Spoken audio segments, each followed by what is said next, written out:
happy birthday and S for supernatural. Thank you po sa lahat-lahat ng tagapagmamahal. Thank you kasi palagi yung patience sa amin.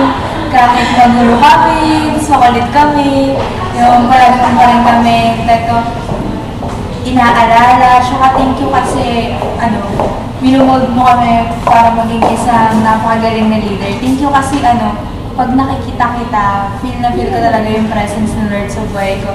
Thank you kasi napaka-humble mo, tsaka loving ka always sa amin. Kahit minsan ang gulo-gulo namin. Thank you kasi palagi kang andyan para sa amin. And talaga alam ko na marami kang sacrifices na ginawa sa amin, yung time mo, ginigiwa mo para sa amin, and alam ko, mahal mo kami. Happy 21st birthday, and I pray na lalo ka pong i-bless ni Lord, tsaka mas maging blessing ka pa sa amin, tsaka sa family mo. We love you! Yun lang.